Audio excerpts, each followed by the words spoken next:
Praise the Lord.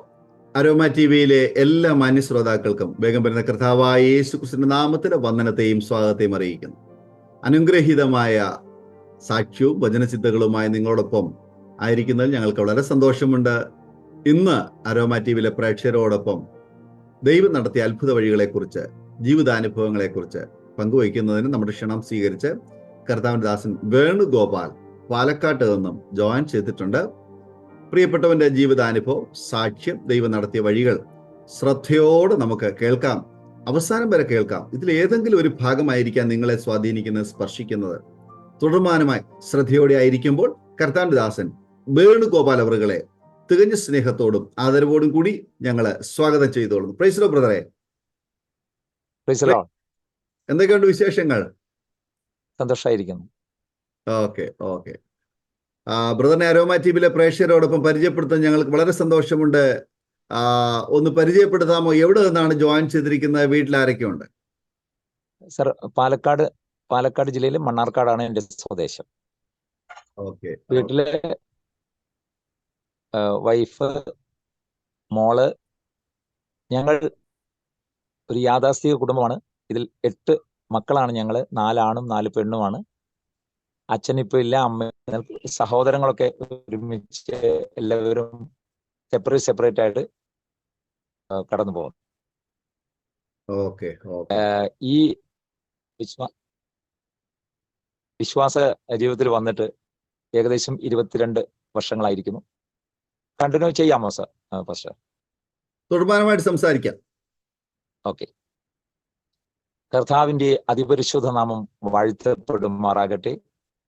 സന്നിഹിതരായിരിക്കുന്ന ദൈവജനത്തിന് മുമ്പിൽ ഒരു സാക്ഷിയായി നിൽക്കുവാൻ സർവകൃപാലുവായ കർത്താവ് എനിക്ക് തന്നിരിക്കുന്ന വലിയ ഭാഗ്യത്തെ ഓർത്ത് നന്ദി നിറഞ്ഞ ഹൃദയത്തോടെ ഞാൻ എൻ്റെ കർത്താവിന് നന്ദി പറയുന്നു, സ്തുതിക്കുന്നു, സ്തോത്രം ചെയ്യുന്നു.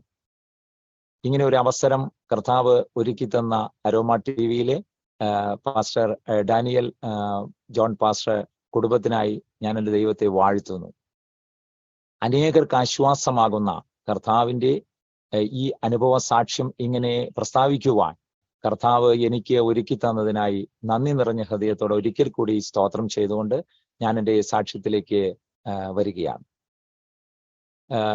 എനിക്ക് ഈ കർത്താവിനെ അറിയില്ലാതിരുന്ന കാലഘട്ടങ്ങളിൽ ഞങ്ങൾ പാലക്കാട് ജില്ലയിൽ മണ്ണാർക്കാട് ഒരു ചെറിയ കുടുംബമായിട്ട് ഒരുമിച്ച് ജീവിച്ചു പോകുന്ന ബാല്യകാലങ്ങൾ ഞാൻ ഓർക്കുകയാണ്. SSLC കഴിഞ്ഞ സന്ദർഭങ്ങളിൽ എൻ്റെ പിതാവ് ബിസിനസ്സുമായിട്ട് മുന്നോട്ട് പോകുന്ന അവസരങ്ങളിൽ പിതാവിന് സഹായമായിട്ട് ഞാൻ ഒരുമിച്ച് നിന്നിരുന്ന കാലഘട്ടം ഞാൻ ഓർക്കുകയാണ്. ആ സന്ദർഭങ്ങളിൽ ജ്യേഷ്ഠൻ, എനിക്ക് 2 ജ്യേഷ്ഠന്മാരും 1 അനുജനുമാണ് ഉള്ളത്. മൂത്ത ജ്യേഷ്ഠൻ മിലിറ്ററി ഓഫീസറായിട്ട് പഞ്ചാബിൽ ജോലി ചെയ്യുന്ന വേളയിൽ ആ സന്ദർഭങ്ങൾ ഞാൻ ഓർക്കുന്നു.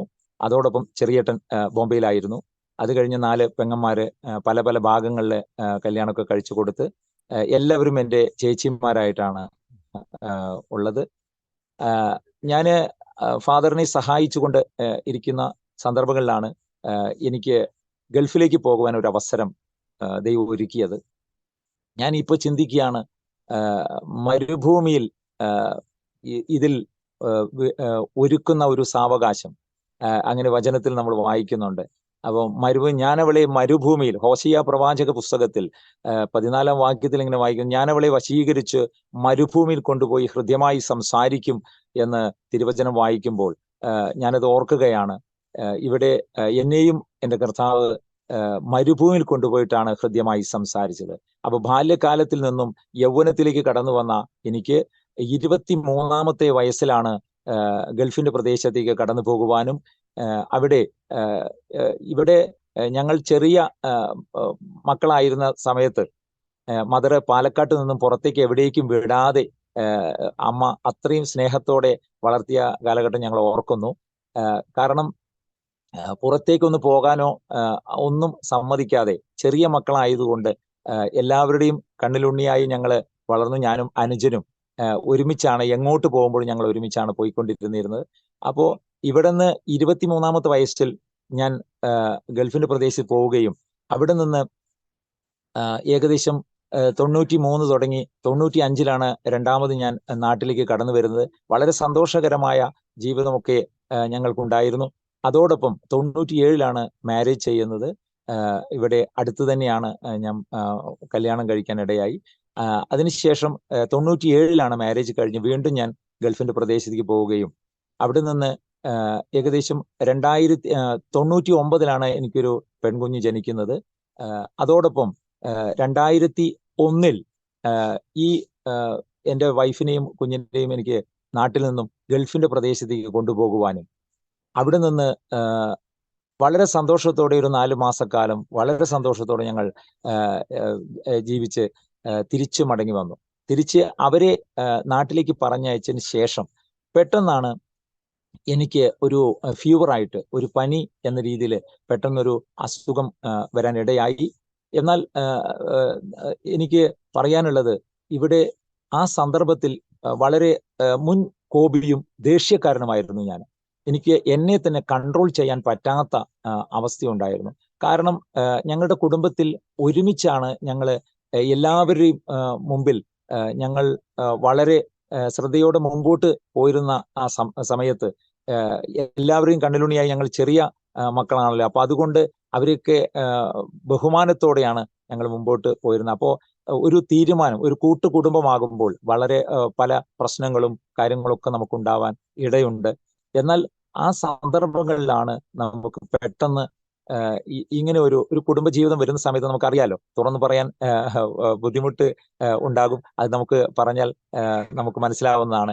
അപ്പോൾ ഇങ്ങനെ വന്ന സമയത്ത് എന്തോ ദൈവത്തിന് ഇങ്ങനെ വചനം പറയുന്നു, അമ്മയുടെ ഉദരത്തിൽ ഉരുവാകുന്നതിന് മുന്നമേ ഞാൻ നിന്നെ കണ്ടു എന്ന് കർത്താവ് പറയുന്നുണ്ട്. അപ്പോ അമ്മയുടെ ഉദരത്തിൽ ഉരുവാകുന്നതിന് മുന്നമേ കണ്ട കർത്താവ് ഈ യഥാർത്ഥ ദൈവം ആരാണ്, സത്യദൈവം ആരാണ് എന്ന് അറിയാതിരുന്ന സ്ഥാനത്താണ് ഈ ദൈവം എന്നെയും തേടി എൻ്റെ അടുക്കലേക്ക് വരുവാനിടയായി. ദൈവജനമേ, ഇവിടെ ഒരു മതത്തിൻ്റെയോ വേറെ ഒന്നും നമുക്കില്ല. ഇവിടെ കർത്താവ് പറയുന്നു, നിന്റെ ഹൃദയത്തിന്റെ വാതിൽ തുറന്നു തന്നാൽ നിന്റെ ഹൃദയത്തിൽ ഞാൻ വസിക്കാൻ ആഗ്രഹിക്കുന്നു എന്നാണ് പറയുന്നത്. അപ്പൊ അങ്ങനെയാണെങ്കിൽ നമുക്ക് യാഥാർത്ഥ്യമായിട്ട് ഈ ഒരു ദൈവം എങ്ങനെയാണ് ദൈവത്തിന് രൂപമുണ്ടോ, സാദൃശ്യമുണ്ടോ, എന്തുണ്ട്? അണ്ടകടാഹങ്ങളെ സൃഷ്ടിച്ച കർത്താവ് പറയുന്നു, ഞാൻ സ്വർഗം അവിടുത്തെ സിംഹാസനവും ഭൂമി അവിടുത്തെ പാദപീഠം എന്ന് പറയുമ്പോൾ, അപ്പോൾ ഈ ദൈവത്തെ എത്ര വലിയ ദൈവമാണ് ഈ ദൈവമെന്ന് നാം രുചിച്ച് അറിയേണ്ടിയിരിക്കുന്നു. എനിക്ക് അറിയായ്മയുടെ കാലത്ത് ഞാൻ മുൻകോപിയായിരുന്നു. ദൈവ ഇഷ്ടപ്രകാരം അല്ലാത്ത ജീവിതം എൻ്റെ ജീവിതത്തിൽ വളരെ ഉണ്ടായിരുന്നു. അതെല്ലാം കുറ്റബോധത്തോടെ ഞാൻ ഇപ്പോൾ ഓർക്കുകയാണ്. കാരണം അത്രമാത്രം ദൈവത്തിൽ നിന്ന് അകന്ന് ജീവിച്ചവനാണ് ഞാൻ. കാരണം നമ്മൾ ജീവിച്ചു പോയിരുന്ന പശ്ചാത്തലത്തിൽ നമുക്ക് അറിയാത്ത കുറേ കാലങ്ങളുണ്ട്. അത് നമ്മുടെ ജീവിത സാഹചര്യം കൊണ്ടായിരിക്കാം. നമ്മുടെ അച്ഛനും അമ്മയും എങ്ങനെയാണോ, ഏത് രീതിയിലാണോ നമ്മൾ ജീവിച്ചിരുന്നത്, ആ രീതിയിലാണ് നമ്മൾ മുൻപോട്ട് പോയിരുന്നത്. പക്ഷേ യഥാർത്ഥമായിട്ട് ദൈവം ആരാണ് എന്ന് ചോദിച്ചാൽ ദൈവത്തെ കണ്ട ആരും ഇന്ന് ഭൂമിയിലില്ല. കാരണം യേശു കർത്താവ് പറയുന്നു, പിതാവായ ദൈവത്തെ ഞാനല്ലാതെ ആർക്കും കാണുവാൻ കഴിയുകയില്ല. ഞാൻ നിങ്ങൾക്ക് പിതാവായ ദൈവത്തെ പരിചയപ്പെടുത്തി തരികയാണ്. എന്നെ കണ്ടവൻ പിതാവിനെ കണ്ടിരിക്കുന്നു. പിതാവ് എന്ന് പറയുന്നത് ദൈവത്തെയാണ് പറയുന്നത്. അപ്പോൾ ഇവിടെ നാം ചിന്തിക്കുന്ന പോലെ അല്ല ദൈവത്തിന്റെ രൂപം കാണുന്നത്. കാരണം ദൈവം ആത്മാവാകുന്നു. കർത്താവ് പറയുന്നു, ശിഷ്യന്മാരോട് പറയുന്ന കാഴ്ച നമുക്ക് കേട്ടിട്ടുണ്ട്, കർത്താവ് ആത്മാവാകുന്നു. ആത്മാവാകുന്ന ദൈവത്തെ ആത്മാവിലും സത്യമാകുന്ന വചനത്തിലും നാം അറിയുമ്പോഴാണ് യഥാർത്ഥമായ ദൈവം നമുക്ക് വെളിപ്പെട്ടു വരുന്നത്. അപ്പോൾ സത്യത്തിലും ആത്മാവിലും ആരാധിക്കുന്ന ദൈവത്തിന് മുമ്പിലേക്ക് വിളിച്ചാൽ വെളിപ്പുറത്ത് വരുന്ന ദൈവത്തെ നമുക്ക് യഥാർത്ഥമായിട്ട് അനുഭവിച്ചറിയുവാൻ കഴിയും. അങ്ങനെ ഒരു മഹാഭാഗ്യം ഈ കർത്താവ് എനിക്ക് തരുവാനിടയായി.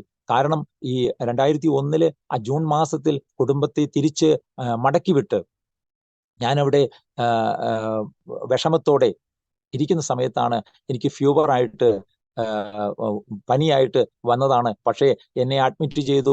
അവിടെ നല്ലൊരു കമ്പനി ആയതുകൊണ്ട് റോയൽ ഹോസ്പിറ്റലിലാണ് എന്നെ അഡ്മിറ്റ് ചെയ്തത്. ഞാനവിടെ കിടക്കുന്ന സമയത്ത് എനിക്ക് അന്ന് റൂം തന്ന് സഹായിച്ച ഒരു ഡേവിസ് എന്ന സഹോദരൻ, RCയിലെ ഒരു സുഹൃത്താണ്. RC റോമൻ കത്തോലിക്കലായിരുന്ന അദ്ദേഹം എന്നെ വളരെ സ്നേഹത്തോടെ, അവരുടെ സ്നേഹാദരണങ്ങൾ, അവരുടെ കുടുംബത്തിന്റെ ആ ഒരു ഐക്യത കണ്ട് ഞങ്ങളും തമ്മിൽ സംസാരിക്കേണ്ട, വൈഫും കുടുംബമായിട്ട് എത്ര സ്നേഹത്തോടെയാണ് അവർ കഴിയുന്നത്. എന്തുകൊണ്ടാണ് നമുക്ക് ആ സ്നേഹത്തെ അറിയാൻ പറ്റാതെ വരുന്നത്? ഇങ്ങനെ വചനം നമ്മളോട് പറയുന്നു, ഊമ വിഗ്രഹങ്ങളെ ആരാധിക്കുന്ന വേദന വർദ്ധിക്കും. യഥാർത്ഥ ദൈവത്തെ അറിയാതെ ഊമ വിഗ്രഹം മനുഷ്യൻ ഉണ്ടാക്കുന്ന കൈപ്പണിയായിരിക്കുന്ന ഒരു സ്ഥലത്തും ദൈവം വാസം ചെയ്യുന്നില്ല എന്ന് പറയുമ്പോൾ, അപ്പോൾ നമ്മൾ അറിയാത്ത യഥാർത്ഥമായ ദൈവത്തെ അറിയാതെ നാം മറ്റുള്ള ദൈവമാണെന്ന് സങ്കല്പിച്ച് നാം എന്തു ചെയ്യുന്നോ അത് ദൈവത്തിന് ഇഷ്ടമില്ലാത്ത കാര്യമാണ്. അപ്പൊ അങ്ങനെയെങ്കിൽ അവിടെ ഈ ഡേവിസ് ചേട്ടന്റെ ആ കുടുംബത്തിൽ കഴിഞ്ഞപ്പോൾ ഉണ്ടാകുന്ന ആ സ്നേഹം അവിടെ വളരെ എൻ്റെ ഹൃദയത്തിൽ അത് ഹൃദയസ്പർശിയായിട്ട് വന്നിട്ടുണ്ട്. അന്ന് അദ്ദേഹം ഞങ്ങൾ കുടുംബമായിട്ട് അവർ പ്രാർത്ഥിക്കുന്ന പ്രാർത്ഥനയിലും ഞങ്ങൾ ഒരുമിച്ചിരിക്കാൻ ഇടയായിട്ടുണ്ട്. അവിടെ ഞാൻ ഇപ്പോൾ ഓർക്കുകയാണ്, എൻ്റെ മനസ്സിലേക്ക് ഓടി വരുന്ന ഒരു സന്ദർഭം ഞാൻ ഓർക്കുകയാണ്. അവിടെ അദ്ദേഹം ഇങ്ങനെ പാട്ടുപാടിയ വരികൾ, ഒരു 2 വരി ഞാൻ പാടാൻ ആഗ്രഹിക്കുകയാണ് പാസ്റ്റർ. ഇങ്ങനെയാണ് ആ വരികൾ: പരിശുദ്ധാത്മാവേ നീയേഴും നള്ളി വരണമേ എൻ്റെ ഹൃദയത്തിൽ, ദിവ്യദാനങ്ങൾ ചിന്തിയെന്നുള്ളിൽ ദൈവസ്നേഹം നിറയ്ക്കണേ. പരിശുദ്ധാത്മാവേ നീയേഴും നള്ളി വരണമേ എൻ്റെ ഹൃദയത്തിൽ, ദിവ്യദാനങ്ങൾ ചിന്തിയെന്നുള്ളിൽ ദൈവസ്നേഹം നിറയ്ക്കണേ. ഈ പാട്ട് അദ്ദേഹം പാടുമ്പോൾ എന്തെന്നില്ലാത്ത സന്തോഷം ദൈവജനമേ എൻ്റെ ഹൃദയത്തിൽ പകരുവാനിടയായി. അന്ന് എൻ്റെ കർത്താവിനെ എനിക്കറിയില്ലായിരുന്നു. എന്നാൽ ഇന്ന് എൻ്റെ കർത്താവിൻ്റെ സാക്ഷിയായി എൻ്റെ കർത്താവിനെ നിർത്തിയതോർത്ത് ഞാൻ എൻ്റെ ദൈവത്തെ വാഴ്ത്തുകയാണ്. അനേകർക്ക് കിട്ടാത്ത ഭാഗ്യം, അനേകർക്ക് ലഭിക്കാത്തൊരു ഭാഗ്യം ഈ കർത്താവ് എനിക്ക് നൽകിയതോർത്ത് നന്ദി നിറഞ്ഞ ഹൃദയത്തോടെ അവിടുത്തെ സാക്ഷ്യമായി നിൽക്കുവാൻ, അനേകർക്ക് വെളിച്ചമായി മാറുവാൻ തക്കവണ്ണം കർത്താവ് ആഗ്രഹിക്കുമ്പോൾ നാം അങ്ങനെ തന്നെ ചെയ്യേണ്ടത് ദൈവത്തിന്റെ ഇഷ്ടമാണ്. ദൈവത്തിന്റെ ഇഷ്ടമാണ് നാം ചെയ്യേണ്ടത്. ദൈവത്തിന്റെ ഇഷ്ടം ചെയ്യുന്നവർക്ക് അവന്റെ ഹല്ലേലൂയ അവിടുത്തെ അനുഗ്രഹം നമുക്ക് അനുഗ്രഹിച്ച് നമ്മുടെ തലമുറയെ ദൈവം അനുഗ്രഹിക്കുമെന്ന് വാഗ്ദത്ത വചനമുണ്ട് നമുക്ക്. അങ്ങനെയെങ്കിൽ പ്രിയ സഹോദരങ്ങളെ, നമുക്ക് വീണ്ടും ഞാൻ ആ ഭാഗത്തേക്ക്, റോയൽ ഹോസ്പിറ്റലിലേക്ക് കടന്നു പോവുകയാണ്. ഈ ഡേവിസ് ചേട്ടൻ ഇങ്ങനെ പ്രാർത്ഥിച്ച ആ സന്ദർഭമൊക്കെ ഓർക്കുകയാണ്. ആ സന്ദർഭത്തിൽ പിന്നീട് എനിക്ക് വന്ന ആ വിപത്ത്, ഈ പനിയായി വന്നെങ്കിലും ആ സന്ദർഭത്തിൽ കർത്താവ് ഈ പാട്ട് പാടിയൊക്കെ സമയത്ത് കർത്താവ് ആഗ്രഹിച്ചു കാണും, ഇവനെ എൻ്റെ മകനാക്കി മാറ്റണമെന്ന് അന്നേ ചിന്തിച്ച് പ്ലാൻ ചെയ്ത് കാണും. അതുകൊണ്ടാണ് പ്രിയ സഹോദരങ്ങളെ എനിക്ക് ഈ ഭാഗ്യം ലഭിച്ചത്. അല്ലാതെ എൻ്റെ മിടുകൊണ്ടൊന്നും അല്ല എന്ന് എനിക്ക് നന്നായി അറിയാം. അത്രമാത്രം പാപിയായിരുന്നു ഞാൻ. ദൈവത്തിന് ഇഷ്ടമില്ലാത്ത കാര്യങ്ങളാണ്. എന്നാൽ സർവകൃപാലുവായ ദൈവം എന്നെയും ഓർത്ത് എൻ്റെ കുടുംബത്തെ ഓർത്തതിനായി നന്ദി നിറഞ്ഞ ഹൃദയത്തോട് ഒരിക്കൽ കൂടി കർത്താവിനെ വാഴ്ത്തുകയാണ്. അവിടെ ഹോസ്പിറ്റലിൽ അഡ്മിറ്റ് ചെയ്തു. സാധാരണ നാം ചെയ്യുന്നത് പോലെ തന്നെ കമ്പനി എനിക്ക് സുഖമില്ലെന്നറിഞ്ഞപ്പോൾ മെഡിക്കൽ ഫെസിലിറ്റി കാര്യങ്ങളൊക്കെ ഉണ്ട്. അതിൽ വീണ്ടും എന്നെ അഡ്മിറ്റ് ചെയ്തു. അവിടെ നിങ്ങൾക്ക് കേൾക്കണമോ, 10-13 ഡോക്ടേഴ്സ്, ഫോറിൻ ഡോക്ടേഴ്സ് മാറി മാറി എന്നെ ചികിത്സിച്ചു. മാറി എൻ്റെ അസുഖം അവർക്ക് കണ്ടുപിടിക്കാൻ കഴിയുന്നില്ല. ഫീവറാണ് എങ്കിലും അതൊരു സിംറ്റമായി കാണിച്ചു എന്നേ ഉള്ളൂ. എന്നാൽ ഹല്ലേലൂയ, ഇവിടെ കർത്താവിന്റെ വചനം ഇങ്ങനെ പറയുന്നു, അവൻ മുൻപും പിൻപും അടയ്ക്കുന്ന ദൈവമാണ്. എന്തിനാണെന്നറിയാമോ?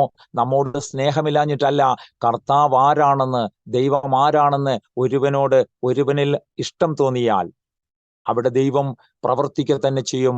അവന്റെ മുൻപും പിൻപും ആദ്യം അടച്ചു എന്ന പോലെ എനിക്കും കർത്താവ് മുൻപും പിൻപും അടയ്ക്കുവാനിടയായി. അടച്ച സമയത്ത് ഞാൻ വാവിട്ട് നിലവിളിക്കാനിടയായി. എനിക്കറിയില്ല, ഞാൻ വിശ്വസിക്കുന്ന ദൈവങ്ങളെല്ലാം വിളിച്ച് അപേക്ഷിക്കുകയുണ്ടായി. എന്നാൽ ആരും എൻ്റെ അടുക്കലേക്ക് വരാനിടയായില്ല. ലോകവൈദ്യന്മാർ കൈവിട്ട സ്ഥാനത്ത് സ്വർഗത്തിലെ ദൈവം പ്ലാനും പദ്ധതിയും ഒരുക്കി. അവിടെ 2 സഹോദരങ്ങളെ എൻ്റെ ആ ഹോസ്പിറ്റലിലേക്ക് കടന്നു വരുവാൻ സ്വർഗത്തിലെ ദൈവം ഇടയാക്കി. അത് ഇന്നലെ കഴിഞ്ഞു പോയതുപോലെ ഞാൻ ഓർക്കുകയാണ്. ആ സന്ദർഭങ്ങളിൽ 2 സഹോദരങ്ങൾ വന്ന്, ഒരു സഹോദരിയും കൂടി ഒരുമിച്ച് അവർ വിശ്വാസത്തിൽ വന്നിരുന്നവരാണ്. അവർ വന്ന് എന്നോട് ചോദിച്ചൊരു ചോദ്യമുണ്ട്. ഞാൻ 7 ദിവസക്കാലമായി ഉറങ്ങാതെ വളരെ ഭാരത്തോടെ ഇരിക്കുകയായിരുന്നു. മരുന്നൊന്നും ശരീരത്തിന് പിടിക്കുന്നില്ല. 13 ഡോക്ടേഴ്സ് മാറി മാറി നോക്കി. എങ്കിലും എൻ്റെ രോഗത്തെ അവർക്ക് കണ്ടുപിടിക്കാൻ കഴിഞ്ഞില്ല. വളരെ ദയനീയമായ അവസ്ഥയിൽ എൻ്റെ സുഹൃത്തുക്കളൊക്കെ ആശ്വാസം പകർന്നു. എന്നാൽ ആരുടെ ആശ്വാസവും എനിക്ക് ആശ്വാസം തന്നില്ല. പ്രിയ ദൈവജനമേ, ഒരുത്തന് മാത്രമേ നമുക്ക് ആശ്വാസം തരുവാൻ കഴിയൂ. ശിഷ്യന്മാരോട് പറയുന്ന ഒരു വാക്ക് ഞാൻ ഓർക്കുകയാണ്. നിങ്ങൾക്ക് എൻ്റെ സമാധാനം ഞാൻ നിങ്ങൾക്ക് തന്നേച്ചു പോകുന്നു എന്ന് ശിഷ്യന്മാരോട് കർത്താവ് പറയുന്നുണ്ട്. ഹല്ലേലൂയ. അവിടെ എൻ്റെ സമാധാനം എന്ന് പറയുന്നത് ആർക്കും തരാൻ പറ്റാത്തൊരു സമാധാനം. യേശുവിൻ്റെ സമാധാനം ഹൃദയത്തിൽ വാസം ചെയ്യുമ്പോൾ നമുക്ക് ദൈവത്തിൻ്റെ കൃപ ലഭിക്കുവാനിടയായി തീരും. ആമേൻ. ഹല്ലേലൂയ. അവിടെ വീണ്ടും ഞാൻ ഓർക്കുകയാണ്, അവിടെ സുഖമില്ലാതെ വീണ്ടും കിടക്കുന്ന സമയത്ത് വളരെ സഹോദരങ്ങളൊക്കെ വന്നെന്നെ കാണുന്നത് പതിവാണ്. പ്രത്യേകിച്ച് ഗൾഫിലായിരിക്കുമ്പോൾ എല്ലാവർക്കും നാട് വിട്ടു വന്ന ആ ഒരു സ്നേഹമുണ്ടായിരിക്കും. അവരെല്ലാവരും നിസ്സഹായതയോടെ ഈ വേണുവിന് എന്ത് സംഭവിച്ചു എന്ന് ചിന്തിക്കുന്ന രീതിയിൽ വളരെ ദുഃഖത്തോടെ അവർ നോക്കി ആശ്വാസം പറയും, എന്നല്ലാതെ ആശ്വാസം വന്നിരുന്നില്ല. പ്രിയ സഹോദരങ്ങളെ, ഇവിടെ എനിക്ക് പറ്റിയ ആ ഒരു വിളി, ദൈവത്തിന്റെ വിളി ഞാൻ ഓർക്കുകയാണ്. അവിടെ 2 സഹോദരങ്ങൾ, ഒരു സഹോദരി ഒരു സായം സന്ധ്യ വേളയിൽ എൻ്റെ അടുക്കലേക്ക് വരാനിടയായി. അതിനൊരു സാഹചര്യം സ്വർഗത്തിലെ ദൈവം ഒരുക്കി. അതിലൊരു ഒരു സുഹൃത്തിന്റെ പേരാണ് രാജപ്പൻ എന്ന പേര്. ഞങ്ങളുടെ ഒരുമിച്ച് ജോലി ചെയ്യുന്നൊരു രാജപ്പൻ. അദ്ദേഹവും ഇങ്ങനെ വിഷമം വരുന്ന സമയത്ത് പ്രാർത്ഥിക്കുക പതിവായിരുന്നു. അങ്ങനെ പ്രാർത്ഥിക്കുന്ന സമയത്ത് അദ്ദേഹം ഉച്ചയ്ക്ക്, ഒരു വെള്ളിയാഴ്ച സമയമാണ്, ഇപ്പോഴും ഞാൻ ഓർക്കുകയാണ്, അദ്ദേഹം ഊണ് കഴിഞ്ഞതിന് ശേഷം ഒന്ന്, നല്ല ചൂടാണ് ജൂൺ സമയത്ത്, അദ്ദേഹം ഒന്ന് മയങ്ങാൻ കിടന്നുപോയി. പെട്ടെന്ന് ഉറക്കമല്ല, എന്നാൽ ചെറിയൊരു രീതിയിൽ ഒരു മയക്കം വന്നപ്പോൾ ഒരു ദൈവിക ശബ്ദം കേൾക്കുവാനിടയായി. അങ്ങനെയാണ് രാജപ്പൻ പറയാനിടയായത്, രാജപ്പ രാജപ്പ എന്ന് വിളിക്കുന്ന ഒരു ശബ്ദം. ഇവിടെ സ്വർഗത്തിലെ ദൈവം വിളിക്കുന്നുണ്ട്. ഇങ്ങനെ അബ്രഹാമേ അബ്രഹാമേ എന്ന് വിളിക്കുന്ന ആ ഇമ്പമേറിയ ശബ്ദം, സ്വർഗത്തിലെ ദൈവത്തിന്റെ ഒരു ശബ്ദം കേട്ടുകഴിഞ്ഞാൽ, ആ ശബ്ദം കേട്ടാൽ പിന്നെ ആർക്കും നിൽക്കുവാൻ കഴിയില്ല. ഇതേപോലെ രാജപ്പ രാജപ്പ എന്ന് വിളിക്കുന്നൊരു ഇമ്പമേറിയ ശബ്ദം കേൾക്കുവാനിടയായി. അടിയനിതാ എന്ന് രാജപ്പൻ ആത്മാവിലത് സംസാരിക്കുവാനിടയായി. ഒന്ന് മയങ്ങിയതേ ഉള്ളൂ. പത്രോസ് മയങ്ങിയപ്പോൾ, ഹല്ലേലൂയ, അവിടെ പത്രോസിനോട് ദൈവിക ശബ്ദം സംസാരിച്ചതുപോലെ ഇവിടെ രാജപ്പനോട് ദൈവത്തിന്റെ ആത്മാവ് ശബ്ദിക്കുവാനിടയായി. നിന്റെ സുഹൃത്ത് വേണു സഹോദരൻ അവിടെ സുഖമില്ലാതെ കിടക്കുമ്പോൾ നീ എങ്ങനെ ഇവിടെ നിൽക്കും? ഞാൻ നിനക്ക് ഒരു ബൈബിൾ തന്നിട്ടുണ്ടല്ലോ, അത് വ്യക്തമായി പറയുവാനിടയായി. അവിടെ ചെറിയൊരു ബൈബിൾ ഞാൻ നിനക്ക് തന്നിട്ടുണ്ടല്ലോ, അതിൽ പുതിയ നിയമം ഫുള്ളുണ്ടല്ലോ, അത് നീ കൊടുക്ക്, ഇതവന് കൊണ്ടുപോയി കൊടുക്ക് എന്ന് പറഞ്ഞ ആ ശബ്ദം നിൽക്കുവാനിടയായി. ശബ്ദം കേട്ട മാത്രയിൽ രാജപ്പൻ ഞെട്ടി ഉണരുവാനിടയായി. ഈ ശബ്ദം കേട്ടു, ആളെ കണ്ടില്ല, അതുവരെ രാജപ്പന് ഈ ശബ്ദം കേട്ടിട്ടില്ല, ആദ്യമായിട്ടാണ് ശബ്ദം കേൾക്കുന്നത്. പ്രിയ ദൈവജനമേ, ദൈവത്തിന് ഒരുവനോട് ഇഷ്ടം തോന്നിയാൽ അതേത് രീതിയിലും സ്വർഗത്തിലെ ദൈവം ആ വ്യക്തി ജീവിതങ്ങളോട് സംസാരിക്കുവാനിടയാവും. രാജപ്പൻ എഴുന്നേറ്റ് പതറി നിൽക്കുന്ന സമയത്ത് രാജപ്പനെ ആരോ പുറകിൽ നിന്ന് തള്ളുന്നത് പോലെ, ആ ഒരു ഡ്യൂട്ടി ചെയ്യാതെ ഒരു രക്ഷയുമില്ല. രാജപ്പന്റെ ഹൃദയത്തിൽ പറയുകയാണ്, നീ വേണുവിന്റെ ഹോസ്പിറ്റലിലേക്ക് കടന്നുപോയി ആ ബൈബിൾ കൊടുക്കണം. അതാണ് ഉദ്ദേശം. കാരണം എനിക്ക് എങ്ങനെയെങ്കിലും കർത്താവിന് എന്നെ പരിചയപ്പെടുത്തണം. അതിന് രാജപ്പൻ മുഖാന്തരം ഒരുക്കി എന്നേ ഉള്ളൂ. അവിടെ രാജപ്പന് ധൈര്യമില്ലാതെ വന്നപ്പോൾ ഒരു സഹോദരൻ നന്നായിട്ട് പ്രാർത്ഥിക്കുന്ന ഒരു സഹോദരി, അതിൽ ഫിന്നി എന്നാണ് അദ്ദേഹത്തിന്റെ പേര്. അദ്ദേഹം ഇപ്പോൾ ശക്തമായിട്ട് തൃശ്ശൂരിന്റെ പ്രദേശത്ത് ശുശ്രൂഷിച്ചുകൊണ്ട് കർത്താവിന്റെ വേലയിലായിരിക്കുന്നു. അവരുടെ കൈത്താങ്ങായി അവരുടെ സഹോദരി വൈഫും ഒപ്പമുണ്ട്. അവരൊരുമിച്ചാണ് ധൈര്യം. ഇവര് 3 പേരാണ്, 2-3 പേർ എന്റെ നാമത്തിൽ, യേശുവിന്റെ നാമത്തിൽ എവിടെയൊക്കെ വരുന്നോ ഞാൻ അവരുടെ മധ്യേ ഉണ്ട് എന്ന് അരുളി ചെയ്ത കർത്താവ് ഇവരെ 3 പേരെയും അങ്ങോട്ട് അയക്കുവാനിടയായി. ഞാൻ ആ സന്ദർഭത്തിൽ ഇപ്പോഴും ഓർക്കുകയാണ്. അവിടേക്ക് അറബികൾ വേഷം ഇടുന്ന ഒരു കുർത്ത പോലെ ഒരു ഇതാണ് ഇടുന്നത്. താടിയൊക്കെ വെച്ച്, ഇപ്പോ ഇന്നെ കാണുന്ന സുന്ദരനായിട്ട് കാണുന്ന പോലെ അല്ല, അവിടെ താടിയൊക്കെ വെച്ച് ഒരു ഭ്രാന്തനെ പോലെ ഒരു 7 ദിവസമായി ഉറങ്ങാതിരുന്ന ഒരു ഭ്രാന്തൻ. നിങ്ങളൊന്ന് ചിന്തിച്ചു നോക്കുക, 24 മണിക്കൂർ നമ്മൾ ഉറങ്ങിയില്ലെങ്കിൽ, ഒരു നേരം നമ്മൾ ഉറങ്ങിയില്ലെങ്കിൽ എത്രമാത്രം വിഷമമുണ്ടെന്ന് അത് അനുഭവിക്കുന്നവർക്കേ മനസ്സിലാവുകയുള്ളൂ. കാരണം ഉറക്കം എന്ന് പറയുന്നത് ദൈവം തരുന്ന ഒരു അനുഗ്രഹമാണ്. ആ ഉറക്കമില്ലാത്ത രാത്രികൾ, വളരെ ഭയവിഹുലനായിരുന്ന രാത്രികൾ ഞാൻ ഓർക്കുകയാണ്. ആരോ എന്നെ വളരെ ഭാരത്തോടെ മണ്ഡലങ്ങളിൽ ഞാൻ ഓർക്കുകയാണ്. അവിടെ ഈ സന്ദർഭത്തിൽ അവിടെ ഞാൻ വന്ന് നിൽക്കുന്ന സമയത്ത് രാജപ്പൻ എനിക്ക് ആ ബൈബിൾ തരുവാനിടയായി. ഈ വചനം വായിക്കൂ, ഇത് വായിക്കുമ്പോൾ ആശ്വാസം ലഭിക്കും എന്നൊക്കെ പറഞ്ഞു. പക്ഷെ ഞാനത് തുറന്നു നോക്കി, എനിക്കൊന്നും മനസ്സിലായില്ല. വചനമാണ് തന്നിരുന്നത് എങ്കിൽ പോലും എനിക്കത് മനസ്സിലായില്ല. പക്ഷേ ഒരു കാര്യം അവിടെ വന്ന ആ സഹോദരിയും പറയുവാനിടയായി. അവർ ചോദിച്ചു, വേണുവിന്റെ പ്രശ്നം എന്താണ്? എന്റെ പ്രശ്നം എന്താണ്? നമ്മോട് ചോദിക്കുന്ന ഒരു ചോദ്യമുണ്ട്, നിങ്ങളുടെ പ്രശ്നം എന്താണ്? പ്രശ്നത്തിന് പരിഹാരം യേശു കർത്താവ് മാത്രമാണ്. അത് നിങ്ങൾ മനസ്സിലാക്കണം. കാരണം യേശു കർത്താവിനല്ലാതെ പ്രശ്നങ്ങൾക്ക് പരിഹാരം ചെയ്യുവാൻ ആർക്കും കഴിയുകയില്ല. നാം പലപ്പോഴും ഞങ്ങളുടെ ഹൈന്ദവ പശ്ചാത്തലത്തിലുള്ളവർക്കൊക്കെ അറിയാം, എന്തെങ്കിലും പ്രശ്നം വന്നു കഴിഞ്ഞാൽ പല ഭാഗങ്ങളിൽ പോയി നാം കാര്യങ്ങൾ ചെയ്യാറുണ്ട്. പക്ഷെ അതൊക്കെ താൽക്കാലികമാണ് ദൈവജനമേ. എന്നാൽ ഇവിടെ പ്രശ്നത്തിന് പരിഹാരം ചെയ്യുവാൻ യേശു കർത്താവിന് മാത്രമേ അറിയൂ. കാരണം എന്താണെന്ന് ചോദിച്ചാൽ, ഈ സർവ്വലോകത്തിന്റെയും പാപപരിഹാരത്തിനാണ് യേശു കർത്താവ് ഈ ഭൂമിയിലേക്ക് വന്നത്. ഒരു മതസ്ഥാപനം ചെയ്യുവാനല്ല യേശു കർത്താവ് വന്നത്. യേശു കർത്താവ് വന്നത് സ്വർഗത്തിൽ നിന്നും ഭൂമിയിലേക്ക് വന്നത്, പൂജാതനായത് സകല പാപികളെയും രക്ഷിക്കാനത്രേ. ആ പാപം ചെയ്യുന്ന ഒരു മനുഷ്യൻ ഭൂമിയിൽ പിറന്നു വീഴുമ്പോഴേ പാപിയായി ജനിക്കുന്നു. ആ പാപത്തിൽ നിന്നും, അകൃത്യങ്ങളിൽ നിന്നും, ശാപങ്ങളിൽ നിന്നും മോചിതനാക്കണമെങ്കിൽ യേശു കർത്താവിനല്ലാതെ ഒരു വ്യക്തിക്കും കഴിയുകയില്ല. ഇതൊരു സത്യമാണ്, നഗ്നമായ സത്യമാണ്. ഇത് നാം മനസ്സിലാക്കണം. അല്ലാതെ ഇവിടെ നാം ഒരു പേരുമാറ്റമോ പേരുമാറിയത് കൊണ്ടോ നമ്മൾ ചെയ്യുന്ന പ്രവൃത്തി വേറെ എന്തെങ്കിലും ചെയ്തുകൊണ്ടോ ആയില്ല. നമ്മൾ ഒരു രൂപാന്തരം, പഴയത് കഴിഞ്ഞുപോയി പുതിയതൊന്ന് ചെയ്യത്തക്കവണ്ണം നമ്മുടെ ഹൃദയത്തെയാണ് ശുദ്ധീകരിക്കേണ്ടത്. ഹൃദയത്തിലാണ് ദൈവം വാസം ചെയ്യുന്നത്, അല്ലാതെ പുറത്തല്ല. ഈ സത്യമാണ് എനിക്ക് പറയാനുള്ളത്. അവിടെ ഈ സന്ദർഭത്തിൽ ഞാൻ ഓർക്കുന്നു, അവിടെ ഇദ്ദേഹം ചോദിച്ചൊരു ചോദ്യമാണ്. ഫിനി സഹോദരൻ ചോദിച്ചു, എന്താണ് വേണു സഹോദരന്റെ പ്രശ്നം? എന്റെ പ്രശ്നം, എനിക്ക് 7 ദിവസമായി ഉറങ്ങിയിട്ടില്ല. എനിക്ക് എന്റെ നാട്ടിൽ പോയി എന്റെ കുടുംബത്തെ കണ്ട് സന്തോഷത്തോടെ ജീവിക്കണം. എനിക്കിവിടുത്തെ ജീവിതം മതിയായി. ആലോചിച്ച് നോക്കുക, 7 ദിവസമായി ഉറങ്ങാൻ കഴിയാത്ത, അതുവരെ ഏകദേശം 7 വർഷക്കാലം ഞാൻ ജോലി ചെയ്ത് കഷ്ടപ്പെട്ട് അവിടെ പണമൊക്കെ ഉണ്ടാക്കിയിട്ടുണ്ടെങ്കിൽ പോലും ആ പണം എനിക്ക് ഉപകാരപ്രദമായി വന്നില്ല.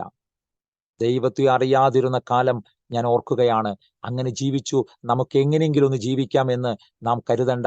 ആയുസ്സും ആരോഗ്യവും ദൈവം തന്ന ദാനമാണ്. അത് നാം നല്ല രീതിയിൽ യൂസ് ചെയ്താൽ മാത്രമേ നമുക്ക് ഈ ഭൂമിയിൽ ഒരു വാസം ദൈവം തരുവാനിടയായി തീരൂ. അങ്ങനെയെങ്കിൽ അവിടെ ഞാൻ പറയുവാനിടയായി, ബ്രദറെ, എനിക്ക് ഉറങ്ങാൻ കഴിയുന്നില്ല, എന്നെ ആരോ ഭയപ്പെടുത്തുന്നു, പാമ്പ് ചുറ്റിയതുപോലെ ആരൊക്കെയോ എന്നെ പേടിപ്പിക്കുന്നു.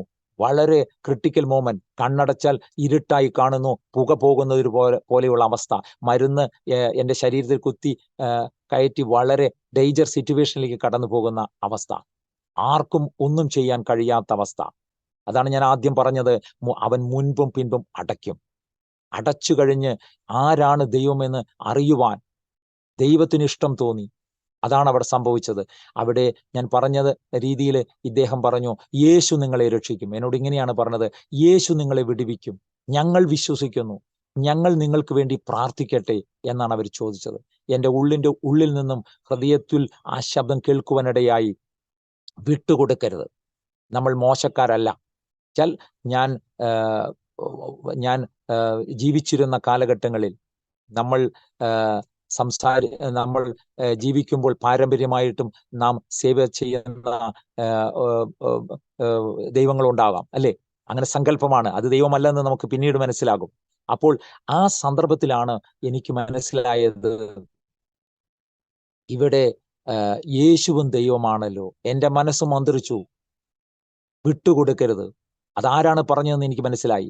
എന്നാൽ ബുദ്ധിയിൽ ഞാൻ പറഞ്ഞു, യേശുവും ദൈവമാണല്ലോ, അങ്ങനെയെങ്കിൽ പ്രാർത്ഥിച്ചോളൂ എന്ന് പറയുവാനിടയിൽ. തലവണയ്ക്ക് ഞാൻ പ്രാർത്ഥിക്കുന്ന സമയത്ത് ആ പ്രാർത്ഥിക്കുന്നവരുടെ കൈകളിലേക്ക് നോക്കി, അവരുടെ കയ്യിൽ കൊന്തയുണ്ടോ അല്ലെങ്കിൽ ക്രൂശിന്റെ ആ ചിഹ്നമുണ്ടോ എന്നൊക്കെ നോക്കി. നമുക്കറിയില്ലല്ലോ യേശു ആരാണെന്ന് നമുക്കറിയില്ല. എന്നാൽ ആ യേശുവിനെ അവരുടെ കയ്യിൽ ഈ ബൈബിൾ അല്ലാതെ വേറൊന്നില്ല, ഈ കറുത്ത പുസ്തകമല്ലാതെ വേറൊന്നും അവരുടെ കയ്യിൽ കണ്ടില്ല. അപ്പൊ വചനമാകുന്ന ദൈവം, അവൻ കൃപയും സത്യവും നിറഞ്ഞവനായി ഭൂമിയിലേക്ക് വന്നു. അവൻ ഭൂജാതനായത് ഒരു കന്യകയായിരുന്ന മറിയത്തിലാണ് ഉരുവായത്. അവൻ കൃപയും സത്യവും നിറഞ്ഞവനായി ഭൂമിയിൽ പാർത്തു. അങ്ങനെ ആ വചനം പറയുന്നത്. അങ്ങനെയെങ്കിൽ പ്രിയ സഹോദരങ്ങളെ, അവിടെ ഞാൻ തലവണക്കി ഇവര് കണ്ണിലേക്ക് നോക്കിയപ്പോൾ അവർ കണ്ണടച്ച്, ഒരു സായം സന്ധ്യവേള, ഒരു 5-5:30 മണി സമയത്താണ്, ഞാൻ ഇന്നലെ പോലെ അത് ഓർക്കുകയാണ്. അവരുടെ കണ്ണുകളിലേക്ക് നോക്കിയപ്പോൾ എൻ്റെ കണ്ണുകളിൽ നിന്നും ധാരധാരയായി വെള്ളം ഒഴുകുന്ന കാഴ്ച ഞാൻ കാണുവാനിടയായി. അവർ കണ്ണടച്ച് വളരെ ബഹളത്തോടെ ഒന്നും പ്രാർത്ഥിച്ചില്ല, വളരെ സൈലന്റായി അവർ ദൈവത്തോട്, അവർ ആകാശത്തേക്ക് മേലോട്ട് നോക്കിയാണ് അവർ കണ്ണടച്ച് പ്രാർത്ഥിക്കുകയാണ്. ഒരു നിമിഷം വളരെ സൈലന്റായി പ്രാർത്ഥിക്കുന്ന സമയത്ത് ഒരു കൊടിയ കാറ്റടിക്കുന്ന രീതിയിൽ ഒരു ശക്തി എന്നിലേക്ക് ഇടിച്ചിറങ്ങുന്ന, പെന്തക്കോസ്ത് നാളിൽ അഗ്നിജ്വാലയിൽ പ്രത്യക്ഷമായ നാവോടുകൂടെ അടയാളത്തോടെ പരിശുദ്ധാത്മാവെന്ന ആ സത്യം, ആ കാര്യസ്ഥനായ ദൈവത്തിന്റെ ആത്മാവ് എന്നിലേക്ക് ഇടിച്ചിറങ്ങുവാൻ ഇടയായി. ഒരൊറ്റ സെക്കൻഡിനുള്ളിൽ കണ്ണുനീർ ധാരധാരയായി ഒഴുകുന്ന കാഴ്ച സ്വർഗത്തിലെ ദൈവം കണ്ടു കാണും. ആമേൻ.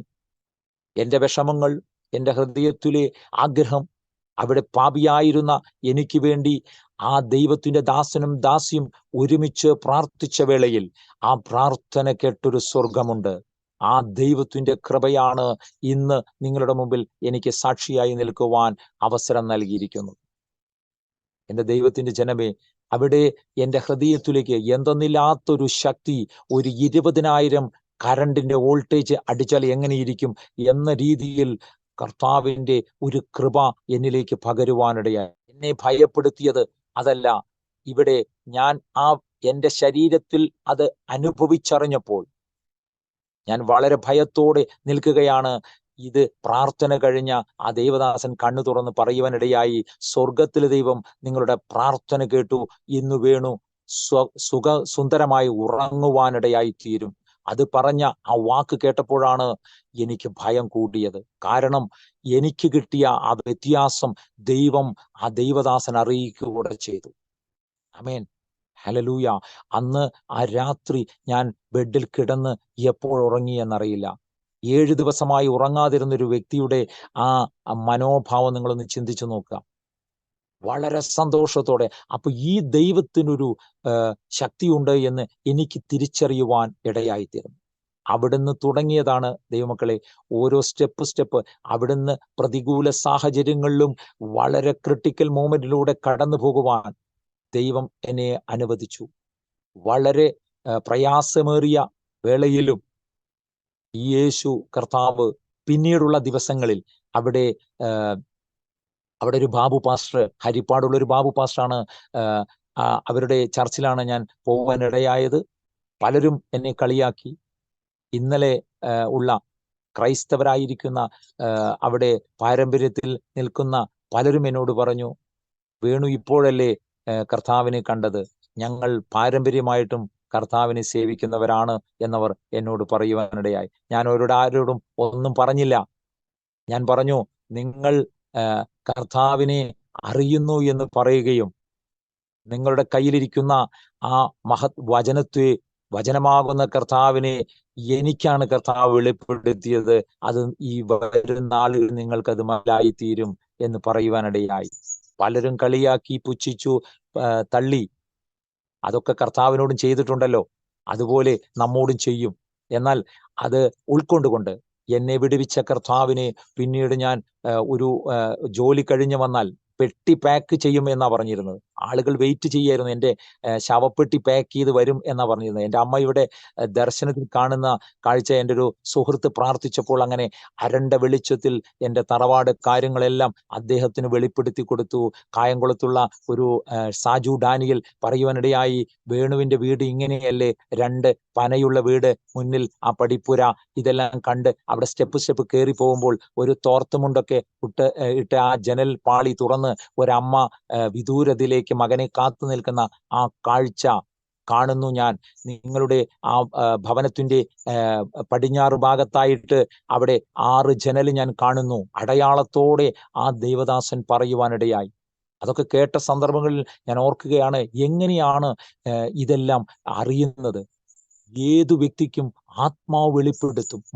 മുക്കുവനായിരുന്ന പത്രോസിന്റെ മേൽ ദൈവത്തിന്റെ ആത്മാവ് പരിവർത്തിച്ചപ്പോൾ അദ്ദേഹം സംസാരിച്ചത് ഒരു വിദ്യാഭ്യാസമില്ലാത്തവനായിരുന്നു.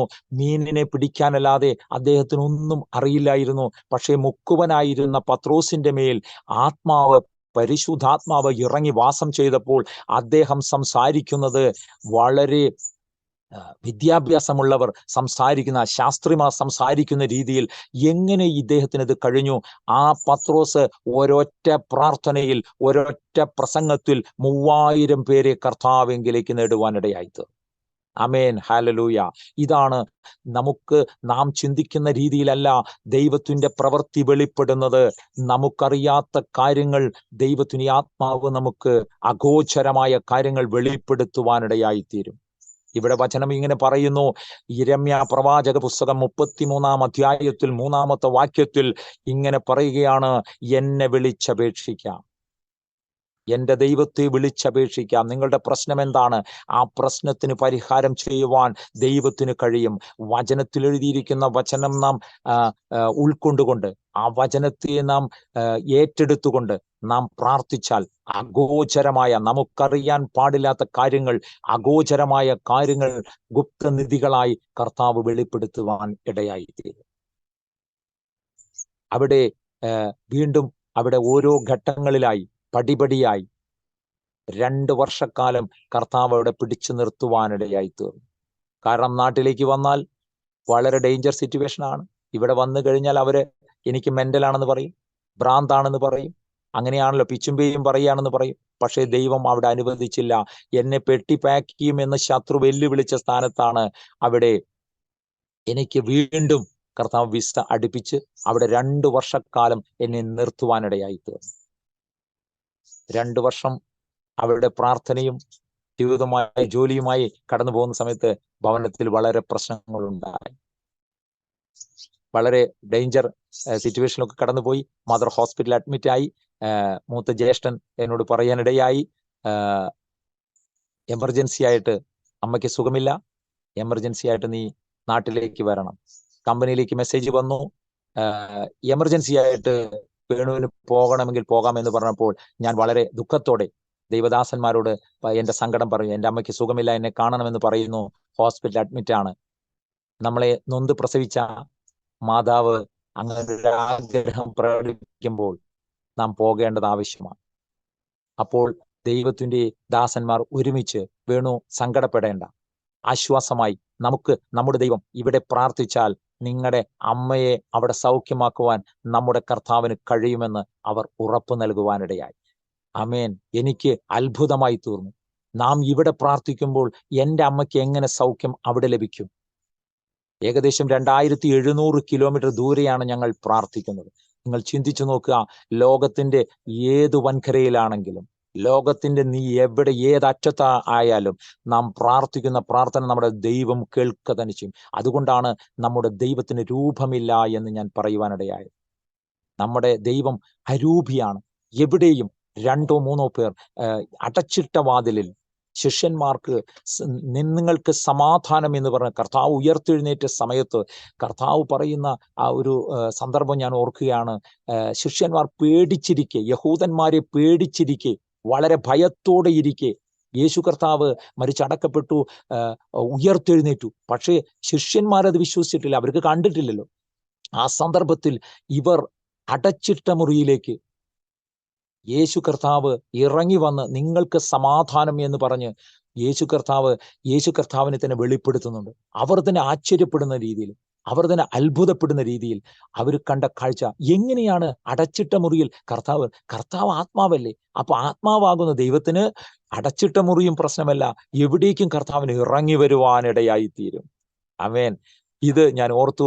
അവിടെ ദൈവദാസന്മാര് ശക്തമായിട്ട് എൻ്റെ മാതാവിന് വേണ്ടി അവിടെ പ്രാർത്ഥിക്കുവാനിടയെ. വേണു പോകുന്നു വേണ്ട, ഇത് ശത്രുവിന്റെ തന്ത്രമാണ്, അത് ഞങ്ങൾ മനസ്സിലാക്കുന്നു. ഇപ്പോൾ വേണു നാട്ടിലേക്ക് പോയാൽ അതൊരു കാരണമാണ്, ധൈര്യപ്പെടൂ എന്ന് പറഞ്ഞ് അവർ ധൈര്യപ്പെടുത്തുവാനിടയായി. അവിടെ അവർ ശക്തമായിട്ട് എൻ്റെ മാതാവിന് വേണ്ടി പ്രാർത്ഥിച്ചു. അതിനുശേഷം അവർ മറുപടി പറഞ്ഞു, വേണു ധൈര്യമായിട്ടിരിക്കൂ, മാതാവിന് ഒരു കുഴപ്പമില്ല, മാതാവിന് ഇപ്പോൾ സൗഖ്യമായിട്ടുണ്ട്, അവിടെ കർത്താവ് അവരെ വീട്ടിലേക്ക് കൊണ്ടുപോകും, മാതാവ് സുഖമായിട്ട് വീട്ടിലുണ്ടാവും, ധൈര്യത്തോടെ നാളെ ഫോൺ ചെയ്ത് വിളിച്ചോളൂ എന്ന് പറഞ്ഞപ്പോൾ ഞാൻ പിറ്റേന്ന് വിളിച്ചപ്പോൾ അമ്മ ഡിസ്ചാർജായി വീട്ടിലെത്തിയിട്ടുണ്ട്. ഞാൻ എൻ്റെ ദൈവത്തെ വാഴ്ത്തുകയാണ്. അപ്പൊ നമ്മുടെ ദൈവത്തോട് പ്രാർത്ഥിച്ചാൽ പ്രാർത്ഥന കേൾക്കുന്ന ഒരു ദൈവം നമുക്കുണ്ട്. അതാണ് നമ്മുടെ ധൈര്യം. ആ സന്ദർഭം കഴിഞ്ഞു. ഏകദേശം 2 വർഷക്കാലം എന്നെ കർത്താവ് അവിടെ നിർത്തി.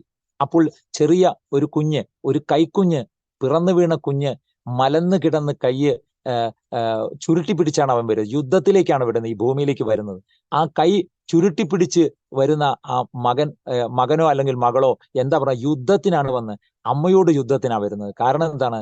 കരയുന്ന കുഞ്ഞിനെ പാലുള്ളൂ എന്ന് പറഞ്ഞ കൂട്ടത്തില് അവര് കരയുകയാണ്. എന്തിനാണ്? കുഞ്ഞ് കരഞ്ഞാലാണ് അമ്മയ്ക്കറിയുന്നത് കുഞ്ഞിന് വിശപ്പുണ്ടെന്ന്. അപ്പൊ കരയുന്ന കുഞ്ഞിന് അതത് ആഹാരത്തെ നൽകുന്ന ദൈവം, കരയുന്ന കാക്കക്കുഞ്ഞിന് അതതിന്റെ ആഹാരത്തെ നൽകുന്ന ദൈവം. നമ്മുടെ വിഷമങ്ങളോ നമ്മുടെ ബുദ്ധിമുട്ടുകളോ എന്തൊക്കെ പ്രശ്നങ്ങളുണ്ടെങ്കിലും ആ പ്രശ്നത്തിന് പരിഹാരം ചെയ്യുവാൻ നമ്മുടെ ദൈവത്തിന് കഴിയും. വളരെ സങ്കടത്തോടെയാണ് ഞാനിവിടെ പ്രാർത്ഥിക്കാൻ, എനിക്ക് പ്രാർത്ഥന അറിയില്ല, എങ്ങനെയാണ് പ്രാർത്ഥിക്കേണ്ടതെന്ന് അറിയില്ല. എന്നാൽ അവിടെ ഓരോ ദിവസവും ഞാൻ കടന്നു പോകുമ്പോൾ അവിടെ കോട്ടേജ് മീറ്റിംഗ്, എപ്പോഴും പ്രാർത്ഥനയാണ്. ഈ സന്തോഷം അനുഭവിക്കുവാൻ കർത്താവ് ഭാഗ്യം നൽകി. പിന്നീട് ഓടുകയാണ്. ജോലി കഴിഞ്ഞു വന്നാൽ പിന്നെ ദൈവമക്കളെ ഞങ്ങൾ റൂമിൽ ഇരിക്കുന്നില്ല, വേഗത്തിൽ ഞങ്ങൾ പോകും, കൂട്ടായ്മ കൂടും. ഒരു 2 3 4 പേരുണ്ടാവും വീടുകളിൽ. അങ്ങനെ ഓരോ ഭാഗത്തൊക്കെ പ്രാർത്ഥിച്ച് അങ്ങനെ കൂടും. ഞാൻ സഭയിൽ പോയി ഇരുന്ന് കഴിഞ്ഞാൽ, പായിൽ ഇരുന്ന് കഴിഞ്ഞാൽ അവിടെ വരുന്ന ദൈവദാസന്മാര് അവർ സംസാരിക്കുന്ന വചനങ്ങളൊക്കെ എന്നോടാ. ഇപ്പോഴൊക്കെ ഞാൻ കാണുന്നുണ്ട് പലരും സംസാരിക്കുമ്പോൾ അത് എന്നോടല്ല നിന്നോടാ, ഇങ്ങനെയാ പറയാറ്. പക്ഷേ എന്നോട് ഞാൻ ചിന്തിച്ചത് എന്താ വെച്ചാൽ, എന്റെ കർത്താവ് എന്നോടാ സംസാരിക്കുന്നത്. ഇങ്ങനെയൊന്ന് ചിന്തിച്ചു നോക്കൂ, വളരെ അർത്ഥവത്താവും. നിങ്ങളോട് സംസാരിക്കും. ഈ കർത്താവിന്റെ വചനം തീ പോലെയാണ്. ഈ കർത്താവിന്റെ വചനം ഇങ്ങനെ പറയുന്നു, എങ്ങനെയാണ്? ദൈവത്തിന്റെ വചനം ജീവനും ചൈതന്യമുള്ളത്, ഇരുവായ്ത്തലയുള്ള വാളിനേക്കാൾ മൂർച്ചയേറിയ വചനം, അത് സന്ധി മജ്ജകളെ പോലും വിവേചിക്കുന്ന വചനം, അത് നമ്മുടെ നിരൂപണങ്ങളെ പോലും വിവേചിക്കുന്ന വചനമാണ്. ആ വചനത്തിന്റെ ശക്തി, ഇതുകൊണ്ടാണ് ദൈവദാസന്മാരൊക്കെ നമ്മൾ ശക്തമായി ശുശ്രൂഷിക്കുമ്പോൾ അവരുടെ വചനം എന്തുകൊണ്ടാണ് വാതോരാതെ ഇവരിങ്ങനെ വേഗത്തിൽ സംസാരിക്കുന്നത് നമ്മൾ ചിന്തിക്കും. പക്ഷേ അതിന്റെ സഹായി എന്ന് പറയുന്നത് ദൈവത്തിന്റെ പരിശുദ്ധാത്മാവത്രേ. അപ്പോ മൂന്നാമനായി, തൃത്വത്തിൽ മൂന്നാമനായി നമുക്ക് വേണ്ടി കർത്താവ് അയച്ചിരിക്കുന്ന ഈ പരിശുദ്ധാത്മാവാണ് നമ്മിലൂടെ, ഈ വചനത്തിലൂടെ നമ്മിൽ ക്രിയ ചെയ്യുന്നത്. ആ വചനം ഏറ്റെടുക്കുന്നവനാണ് വിടുതൽ വരുന്നത്. അല്ലാത്തവന് ഈ ചെവി കൂടെ കേട്ടു, ഈ ചെവി കൂടെ വിട്ടു, അവന് വിടുതൽ കിട്ടുന്നില്ല. കാരണം എന്താണ്? അവൻ സ്വീകരിക്കുന്നില്ല. കർത്താവിന്റെ വചനം സ്വീകരിക്കുന്നവർക്കാണ് വിടുതലായി ഭവിക്കുന്നത്. കർത്താവ് പറഞ്ഞിട്ടുണ്ട്, വിശ്വസിക്കുക മാത്രം ചെയ്യുക. മാർത്തി, നീ പലതിനെ ചൊല്ലി വിചാരപ്പെടുകയാണ്. മറിയ നല്ലത് തിരഞ്ഞെടുത്തു, നല്ല അംശമാണ് അവൾ തിരഞ്ഞെടുത്തത്. കർത്താവിന്റെ കാൽക്കലിരുന്ന് ആ വചനം പഠിക്കുവാനിടയായി തീർന്നു. ആമേൻ. അവിടെ ഞാൻ ചിന്തിക്കുകയാണ്, അവിടെ മാർത്തയും സഹോദരി മറിയും വളരെ സ്നേഹത്തോടെ അവരുടെ അനുജൻ ജ്യേഷ്ഠനാണോ അനുജനാണോ? സഹോദരനാണ്. അങ്ങനെയാണ് അവിടെ എഴുതിയിരിക്കുന്നത്. ആ സഹോദരൻ അവിടെ ആ, വളരെ ദീനമായി കിടന്നു എന്നാണ് ഒരു ഭാഗത്ത്. ഞാൻ പെട്ടെന്ന് അങ്ങോട്ട് പോവുകയാണ്, നിങ്ങളെ അങ്ങോട്ട് ഞാൻ ക്ഷണിക്കുകയാണ്. അവിടെ വളരെ ക്രിട്ടിക്കൽ മൂമെന്റ് അവിടെ വരാൻ പോവുകയാണ്. കർത്താവ് അവിടെ ഇല്ല. പക്ഷേ മാർത്തയെയും മറിയെയും ലാസറിനെയും വളരെ സ്നേഹിച്ച കർത്താവ്, അവർ ശിഷ്യന്മാരോട് കൂടെ വേറൊരു ഭാഗത്ത് ശുശ്രൂഷ നടന്നുകൊണ്ടിരിക്കുകയാണ്. ശിഷ്യന്മാരും ഉണ്ട് അവിടെ. ഇങ്ങനെ വായിക്കാൻ നമുക്കിടയാകും. മാർത്തയും മറിയം കൂടെ എന്തു പറഞ്ഞു? കർത്താവിനെ ഇവന് ദീനമായി കിടക്കുന്ന വിവരം അറിയിച്ചു. പക്ഷേ അവിടെ ദീനമായി കിടക്കുന്നു എന്ന് അറിഞ്ഞിട്ടും കർത്താവ് വന്നില്ല. കർത്താവ് 2 ദിവസം കൂടെ വീണ്ടും അവിടെ നിൽക്കുവാനിടയായി തീർന്നു. കുറച്ച് കഴിഞ്ഞപ്പോൾ പിന്നെ വിവരം കിട്ടി, ലാസർ മരിച്ചുപോയി. അവിടെ ശിഷ്യന്മാരുമായിട്ട് കർത്താവ് പറയുന്നുണ്ട്, ശിഷ്യന്മാർ നിങ്ങൾ അവിടെ ഇല്ലാത്തത് ഭാഗ്യം. എന്താ വെച്ചാൽ ഒരുമിച്ചാണല്ലോ. ഇപ്പോ ലാസർ നിദ്ര കൊള്ളുകയാണ്, എന്നാൽ സ്പഷ്ടമായി ഞാൻ പറയുന്നു അവൻ മരിച്ചുപോയി. എന്നാൽ ഇവിടുന്ന് അങ്ങോട്ടുള്ള യാത്രയിൽ ശിഷ്യന്മാരുമായി അവിടേക്കുള്ള യാത്രയിൽ ശിഷ്യന്മാർ പറയുന്നുണ്ട്, അവിടെ പോയിട്ട് എന്ത് സംഭവിക്കുന്നു, യഹൂദന്മാരെ കല്ലെറിഞ്ഞ് നമ്മളെ കൊല്ലും, എന്തോ ആവട്ടെ എന്നൊക്കെ പിറുപിറുത്തുകൊണ്ട് ശിഷ്യന്മാർ കർത്താവിനോടൊപ്പം ഗുരുവിന്റെ പിന്നാലെ നടന്നു വരുന്ന കാഴ്ച കാണുകയാണ്. അവിടെ ആ പടിക്കലെത്തി കർത്താവ് അവിടെ നിൽക്കുന്ന സമയത്ത് മാർത്ത ഓടി വരുന്നുണ്ട്. മറിയ അവിടെ വിഷമിച്ചിരിക്കുന്നുണ്ട്. മാർത്ത വന്ന് സ്വീകരിക്കുന്നുണ്ട്. മാർത്തയോട് ഇങ്ങനെ സംസാരിക്കുക, എന്താണ് സംഭവിച്ചത്, എങ്ങനെയാണ് എന്ന് പറയുമ്പോൾ, കർത്താവേ ലാസർ മരിച്ചുപോയി. കർത്താവ് വൈകിയല്ലോ, വരാൻ വൈകിയല്ലോ കർത്താവേ, 4 ദിവസമായി നാറ്റം വെച്ചിരിക്കുകയാണ്. അവനെ എവിടെ വെച്ചു എന്ന് കർത്താവ് ചോദിക്കുന്നുണ്ട്. അപ്പൊ യഹൂദന്മാർ, അവിടെ കൂടിയിരുന്ന ജനങ്ങൾ എല്ലാവരും, ആ പ്രദേശത്ത് ഒരു അത്ഭുത പ്രവൃത്തി കർത്താവിന് വെളിപ്പെടുത്തുവാനുണ്ട്. ആ വെളിപ്പെടുത്തുവാൻ കർത്താവ് അവിടെ വന്നത്, ലാസർ മരിച്ചത് സ്പഷ്ടമായി മരിച്ചു എന്ന് എല്ലാവർക്കും അറിയാം. മരിച്ച് നാറ്റം വെച്ച് 4 ദിവസമായി കിടന്നിരുന്ന ലാസറിനെ കല്ലറയ്ക്ക് വെച്ചിരിക്കുക. വലിയൊരു കല്ല് അടച്ചു വെച്ചിരിക്കുക. പക്ഷേ അവിടെ കർത്താവ് ചോദിക്കുന്ന ചോദ്യം, മാർത്തേ അവനെ എവിടെ വെച്ചിരിക്കുന്നത് ചോദിച്ചപ്പോ, കർത്താവെ നാറ്റം വെച്ചു, ഇനി എന്താ കണ്ടിട്ട്?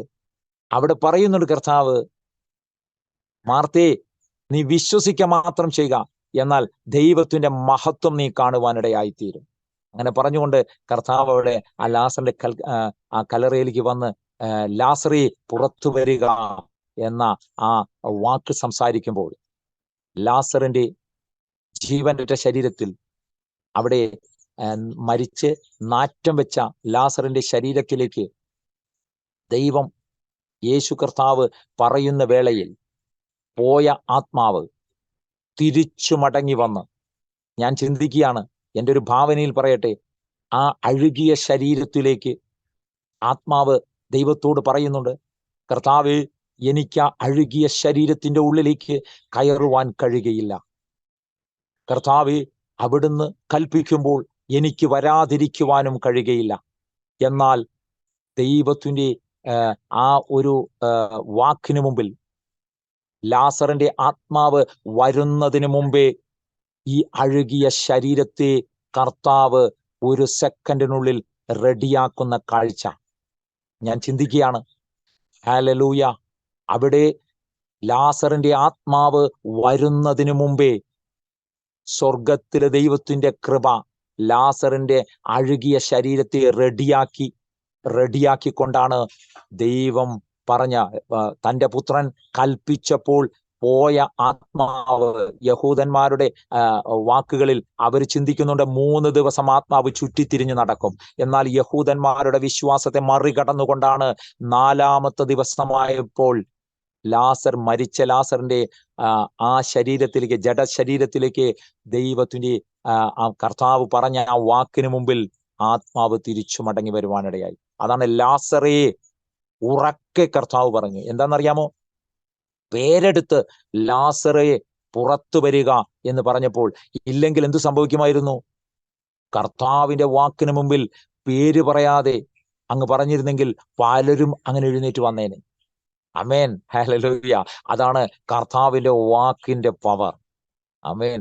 സകല മുഴങ്കാലും യേശുവിന്റെ നാമത്തിൽ മടങ്ങുന്ന ഒരു കാഴ്ച നാം കാണുവാൻ പോകുകയാണ്.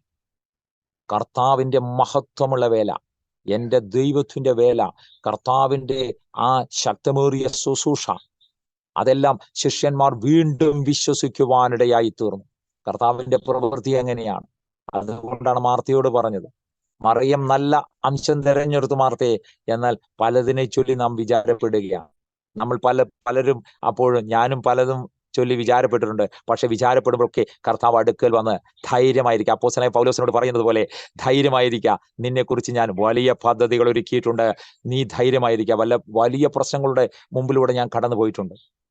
കടന്നുപോയ സന്ദർഭമൊക്കെ കർത്താവ് എന്താ ഇങ്ങനെ സംഭവിച്ചു എന്ന് ചോദിക്കുമ്പോൾ കർത്താവ് പറയും, നീ ധൈര്യമായിരിക്കുക, ഭയപ്പെടേണ്ട, ഭ്രമിച്ചു നോക്കേണ്ട, ഞാൻ നിന്റെ ദൈവമാകുന്നു, ഞാൻ നിന്നെ എൻ്റെ സാക്ഷിയാക്കി തീർക്കും, ഞാൻ വീണ്ടും ഇങ്ങോട്ട് മടങ്ങി വരട്ടെ. 2 വർഷക്കാലം അവിടെ എന്നെ കൺമണി പോലെ കർത്താവ് പരിപാലിച്ചു. ഒരു നാൾ അവിടെ ഈ ഗൾഫിന്റെ പ്രദേശത്തായതുകൊണ്ട് പല ഭാഗങ്ങളിൽ നിന്നും ദൈവദാസന്മാർ കടന്നു വരിക പതിവാണ്. ദൈവദാസന്മാർ വരിക എന്ന് പറയുമ്പോൾ ഭയങ്കര സന്തോഷമാണ് ഞങ്ങൾക്ക്. കാരണം ഞങ്ങളുടെ രഹസ്യങ്ങളെ ദൈവത്തിന് ആത്മാവ് വെളിപ്പെടുത്തി തരും. എന്താണ്, അതായത് പാപത്തെക്കുറിച്ചും നീതിയെക്കുറിച്ചും വെളിപ്പെടുത്തുന്ന ദൈവത്തിന്റെ ആത്മാവ് ദൈവദാസന്മാരിലൂടെ വെളിപ്പെടുത്തും. അപ്പൊ നമുക്ക് ആ കുറ്റബോധം, ഇന്ന രീതിയിൽ കാര്യങ്ങൾ ചെയ്യണം, അത് ക്രമീകരിക്കണം, നാം നല്ല രീതിയിൽ നമ്മൾ ജീവിച്ച് നമ്മുടെ ആയുസ് തീർക്കാനാണ്. അല്ലാതെ നാം നമ്മുടെ ഇഷ്ടത്തിൽ ജീവിച്ചു പോയാൽ അത് പ്രയാസകരമായിരിക്കും. അവിടെ ഞാൻ ചിന്തിക്കുകയാണ്, അവിടെ ദൈവദാസന്മാർ വന്ന് ഒരു ദൈവദാസൻ ഞാൻ ഓർക്കുകയാണ്. ഒരു ദൈവദാസൻ എന്റെ തലയിൽ കൈവച്ച് ഇങ്ങനെ പറഞ്ഞു, മകനെ, നിന്റെ മേൽ ഒരു കൊടുങ്കാറ്റ് ആഞ്ഞടിക്കും, എന്നാൽ ഭയപ്പെടേണ്ട, ഭ്രമിച്ചു നോക്കേണ്ട, ഞാൻ നിന്റെ ദൈവമാകുന്നു, ഞാൻ നിന്നോട് കൂടെ ഇരിക്കും. ഈ വചനം പറഞ്ഞപ്പോൾ വല്ലാതെ ധൈര്യം വന്നു. ഭയപ്പെടേണ്ട, ഭ്രമിച്ചു നോക്കേണ്ട, ഞാൻ നിന്റെ ദൈവമാകുന്നു, ഞാൻ നിന്നെ കാത്തു പരിപാലിക്കും, ഞാൻ നിന്നോട് കൂടെ ഉണ്ട്. ഈ വചനം എൻ്റെ ഹൃദയത്തിൽ ആഴമായി പതിഞ്ഞു. ഒരു 2-3 മാസം കഴിഞ്ഞപ്പോൾ എൻ്റെ ജോലി പോയി. മനസ്സിലാവുന്നുണ്ടോ? 2 വർഷക്കാലം ഞാനവിടെ ചുമ്മാ അങ്ങ് പ്രാർത്ഥിച്ച് ഇങ്ങനെ അങ്ങ് കൂടി പോകാമെന്ന് വിചാരിച്ചു. നാട്ടിലൊന്നും വരണ്ട, ജസ്റ്റ് അവിടെ അങ്ങ് കൂടാം എന്ന് വിചാരിച്ചു. പക്ഷേ സ്വർഗത്തിലെ ദൈവം അത് അനുവദിച്ചില്ല. 2 വർഷക്കാലം ഒന്ന് ധൈര്യപ്പെടുത്തി എന്നെ ഉറപ്പിച്ചു നിർത്തിയതിന് ശേഷം എന്നെ സാക്ഷിയാക്കി തീർക്കാൻ ആ ദേവദാസ് എങ്ങനെ പറഞ്ഞു, ഞാൻ നിന്നെ എൻ്റെ സാക്ഷിയാക്കി തീർക്കും, അനേകർക്ക് നിന്നെ ഞാൻ പ്രയോജനപ്പെടുത്തുന്ന ഒരു പൈതലാക്കി മാറ്റുമെന്നൊക്കെ പറഞ്ഞപ്പോൾ 2001 എനിക്ക് അങ്ങനെ വലിയ വിശ്വാസം വന്നു. 2003 2001 രക്ഷയിലേക്ക് വരുന്നത്. അവിടെ തന്നെ സ്നാനമെടുക്കാനും കർത്താവിന്റെ ആദ്യ കൽപ്പന അനുസരിക്കാനൊക്കെ എനിക്ക് കർത്താവ് ഭാഗ്യം നൽകി. അവിടെ വീണ്ടും ഈ വചനം എന്നോട് ഇടപെട്ടു. 2-3 മാസം കഴിഞ്ഞപ്പോൾ എൻ്റെ ജോലി നഷ്ടപ്പെടുവാനിടയായി. അപ്പൊ എല്ലാവരും ദൈവത്തോട് പ്രാർത്ഥിച്ചു, കർത്താവേ, മകന്റെ ജോലി നഷ്ടപ്പെട്ട നാട്ടിൽ പോയാൽ വളരെ പ്രശ്നങ്ങൾ ഉണ്ടാകും, അവിടുന്ന് സഹായിക്കണം എന്നൊക്കെ പറഞ്ഞു. കർത്താവ് ആ പ്രാർത്ഥന കേട്ടില്ല. കർത്താവ് കേൾക്കാഞ്ഞിട്ടല്ല, പക്ഷേ ഈ മകനെ കൊണ്ട്, ഈ കഴുതയെ കൊണ്ട് കർത്താവിന് വലിയ കാര്യങ്ങളെ ചെയ്യുവാനുണ്ട്. ആമേൻ. അന്ന് എനിക്കറിയില്ലായിരുന്നു. അവിടുന്നാണ് കർത്താവ്, ആരോടും ഞാൻ പറഞ്ഞില്ല, 2003 ഡിസംബർ മാസം ഞാൻ എൻ്റെ നാട്ടിലേക്ക് കടന്നു വരുവാനിടയായി. കുടുംബത്തോട് പോലും പറഞ്ഞില്ല. അന്നൊരു വാടക റൂമിലാണ് ഞാൻ താമസിക്കുന്നത്. കുഞ്ഞ് അവിടെ അടുത്ത് ഇംഗ്ലീഷ് മീഡിയം സ്കൂളിൽ പഠിക്കുകയാണ്. അപ്പോൾ ഒരു റൂം എനിക്ക് കിട്ടി. ഒരു കോട്ടയ്ക്കൽ ആര്യവൈദ്യശാല നടത്തുന്ന ഒരു ഹൈന്ദവ പശ്ചാത്തലത്തിലുള്ള ഒരു വാര്യർ എനിക്ക് ആ റൂം തരുവാനിടയിൽ, റൂം 2 ബെഡ്റൂമോ ഹാള് കിച്ചണായിട്ട് നല്ല സൗകര്യത്തിൽ 1000 രൂപ വാടകയ്ക്ക് എനിക്ക് തന്നു.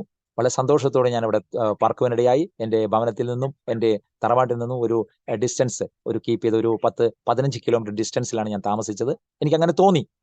അപ്പോൾ മോള് ഇവിടെ അടുത്ത് പഠിക്കുകയാണല്ലോ. ആ പഠിക്കുന്ന വേളയിൽ അവിടെ നിന്ന് ഞാൻ ദൂരെയാണ്. ഇവിടെ വന്നതിന് ശേഷം കുടുംബത്തിന് മനസ്സിലായി കുറച്ച് ക്യാഷൊക്കെ ബാങ്കിലുണ്ട്, ആ ധൈര്യം ഉണ്ടായിരുന്നു. എന്നാൽ കൂടെ എൻ്റെ കർത്താവ് ഉള്ളത് കൊണ്ട് ഒന്നുകൂടെ ധൈര്യം വന്നു. ഈ ധൈര്യത്തിൽ ഞാൻ ഇവിടെ വന്ന് ഇവിടെ വാടക റൂമിൽ താമസിക്കുവാനും അവിടെ നിന്ന് ഞാൻ പുതിയൊരു ബിസിനസ് സംരംഭം തുടങ്ങുവാനും ഒരു ഗ്യാസ് ഏജൻസി ഉള്ള കാര്യങ്ങളൊക്കെ ക്രമീകരിച്ച് നാട്ടിൽ നിന്നുകൊണ്ട് തന്നെ ഇനി കുടുംബത്തെ ഇവിടെ തന്നെ താമസിക്കാമെന്ന രീതിയിൽ ധൈര്യത്തോടെ മുൻപോട്ട് പോകാനിടയായി. പടിപടിയായി ദൈവം അതിനുവേണ്ട കാര്യങ്ങൾ ക്രമീകരിച്ച് നൽകി. ആദ്യഘട്ടങ്ങളിൽ ഞാൻ 10-15 കിലോമീറ്റർ ദൂരെയാണ് ഏകദേശം 10 വർഷക്കാലം ഒരു IPCയുടെ ഒരു മണ്ണാർക്കാടുള്ള ഒരു സഭയിലാണ് ഞാൻ പോയിരുന്നത്. അന്നൊക്കെ ഞാൻ ആരാധിക്കുന്നു, ഒരുമിച്ച് ആരാധിക്കുന്നു. എന്നാൽ വീട്ടിലെ ഒബ്ജക്ഷൻ കാരണം, ഭവനത്തിലെ ആ ഒരു എതിർപ്പ് കാരണം അവർക്കത് അറിയില്ലല്ലോ, സത്യത്തെ അറിയുന്നില്ല. അവർ ഇത് നിങ്ങളുടെ തോന്നലാണ്, കുഞ്ഞിന്റെ ഭാവി നഷ്ടമാകും, വളരെ വിഷമത്തോടെ സങ്കടത്തോടെ അവർ പറയുന്ന കാഴ്ച ഞങ്ങൾ കാണുന്നുണ്ട്. അപ്പോൾ എങ്കിലും അവർക്ക് അതിൻ്റെ ആഴങ്ങൾ അറിയില്ല.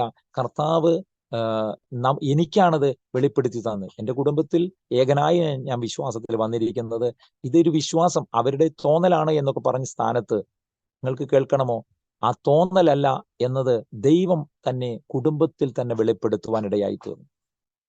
സാക്ഷ്യം പറയുകയാണെങ്കിൽ അനേക മണിക്കൂറുകൾ സംസാരിക്കാനുണ്ട്. എൻ്റെ ജീവിതത്തിൽ 22 വർഷങ്ങൾക്കുള്ളിൽ എത്രയെത്ര മിറാക്കൾ, എത്രയെത്ര അത്ഭുത പ്രവൃത്തി എൻ്റെ ദൈവം എൻ്റെ ജീവിതത്തിൽ നൽകിയിട്ടുണ്ടെന്ന് അറിയാമോ? ഏതൊക്കെ പ്രതികൂല സാഹചര്യത്തിൽ കാറ്റുലയുന്ന പോലെ ഇപ്പോൾ തകർന്ന് തരിപ്പണമായി എന്ന് പറയുന്ന വേളയിൽ കർത്താവ് കൈപിടിച്ച് അവൻ തകർന്നു പോയി എന്ന് പറയുന്ന സ്ഥാനത്ത് വീണ്ടും കർത്താവ് അച്ചാരത്തിൽ നിന്നും എന്നെ എഴുന്നേൽപ്പിക്കുന്നത് പോലെ വീണ്ടും കൈപിടിച്ച് ഉയർത്തി കൊണ്ടുവന്ന് നിർത്തിയ സന്ദർഭങ്ങൾ ഞാൻ ഇപ്പോഴും ഓർക്കുകയാണ്. വാടക കെട്ടിടത്തിൽ ഇരുന്ന് വൈഫിന്റെ മാതാവ് എന്നെ കുറെ പറഞ്ഞിട്ടുണ്ട്, എൻ്റെ കുഞ്ഞിനെ വാടകയ്ക്ക് ഇരുത്തി എന്നൊക്കെ പറഞ്ഞ് വളരെ ഗൾഫിൽ 10 വർഷം ജോലി ചെയ്ത് എന്തുണ്ടാക്കി എന്നൊക്കെ ചോദിച്ചപ്പോൾ ഞാൻ ഉള്ള പണം പെട്ടെന്ന് വീടിന് കൈകാര്യം ചെയ്തു കഴിഞ്ഞാൽ പിന്നെ നമുക്ക് ഇവിടെ നിലനിൽപ്പില്ല, വീണ്ടും നാട്ടിൽ നിന്ന് വീണ്ടും കുടുംബത്തെ വിട്ട് നാട്ടിൽ നിന്ന് പോകണമല്ലോ എന്ന് ചിന്തിച്ചാണ് ഞാൻ അത് ചെയ്തത്. എന്നാൽ നിങ്ങൾക്ക് കേൾക്കണമോ, ഇപ്പോൾ ഈ എവിടെ വാടകയ്ക്കിരുന്നോ അതേ പ്രദേശത്ത് തന്നെ ദൈവം എനിക്ക് ഒരു 20 സെന്റ് സ്ഥലം വാങ്ങുവാനും അവിടെ തന്നെ 2000 സ്ക്വയർ ഫീറ്റ് വീട്, ഡബിൾ സ്റ്റോറി വീട് എൻ്റെ കുടുംബത്തിൽ നല്ല രീതിയിൽ ഒരു വീട് വെച്ച് അവിടെ താമസിക്കുവാനും സ്വർഗത്തിലെ ദൈവം വഴിയൊരുക്കി. തറ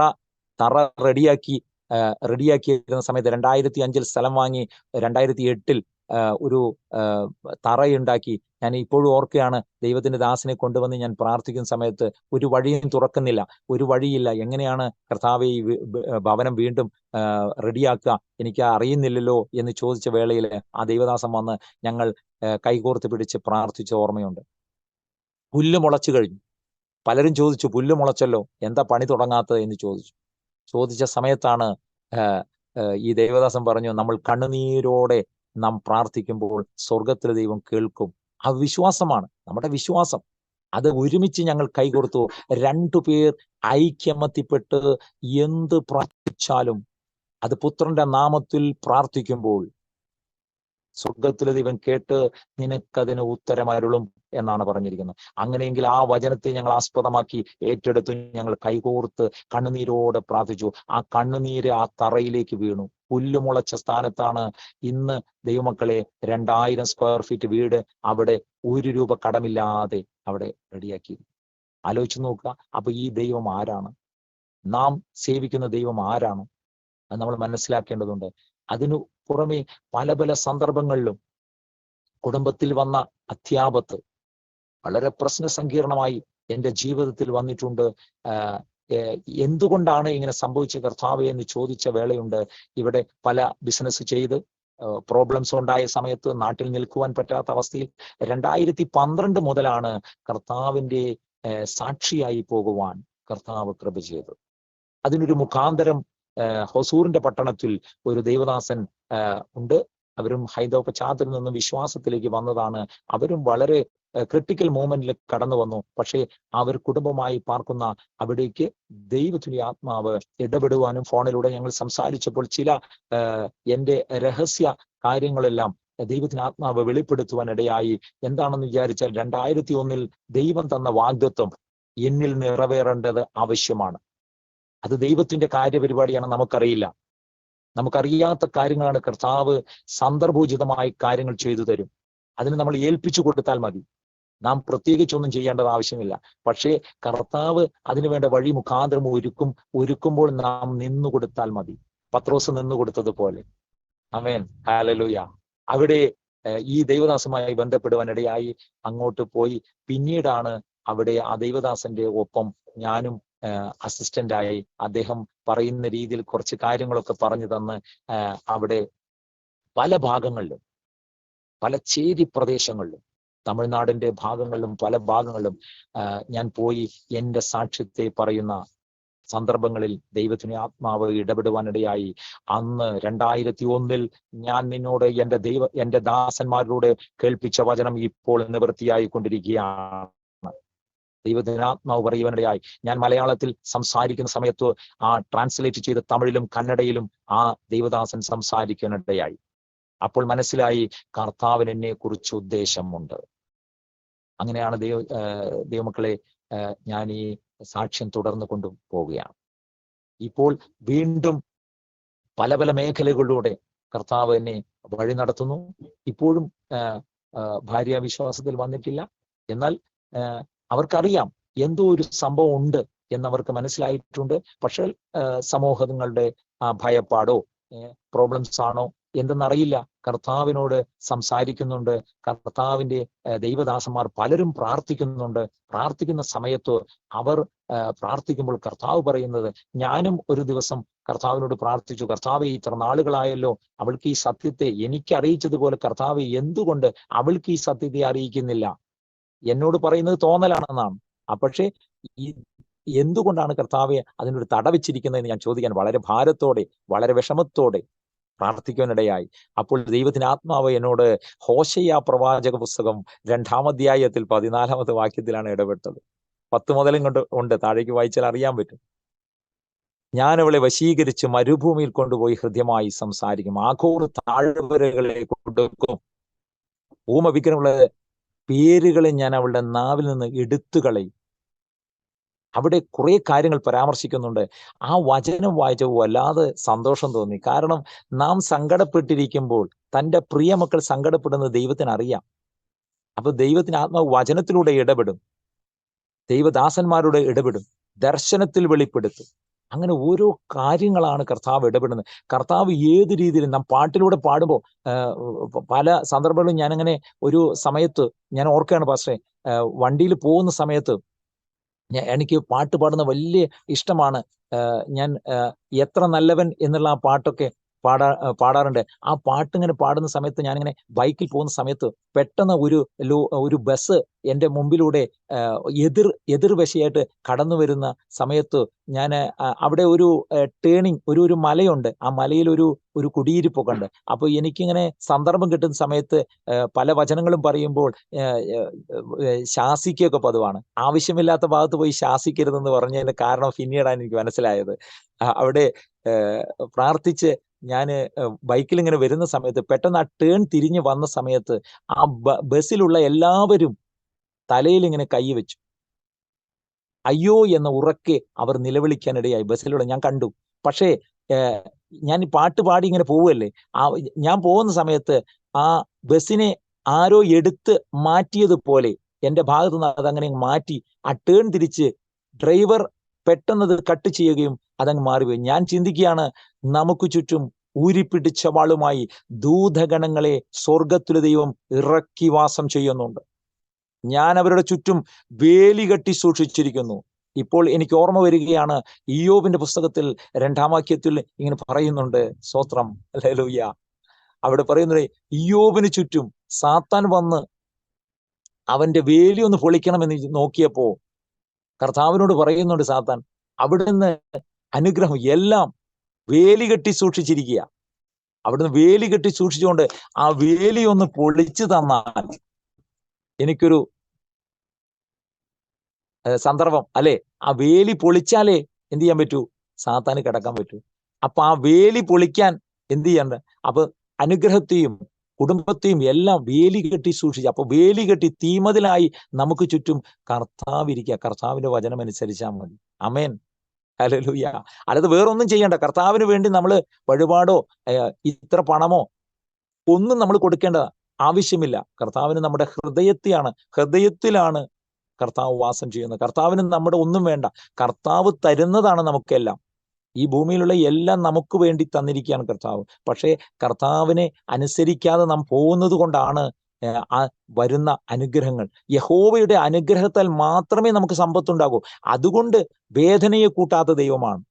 വേദനയെ കൂട്ടുന്നില്ല. വേദനയെ കൂട്ടാതെ കർത്താവ് തരുന്ന അനുഭവ സമ്പത്ത് നമുക്കത് വലിയ അനുഗ്രഹമാണ്. ഓരോ കാര്യങ്ങളും ഞാൻ ഓർക്കുകയാണ്.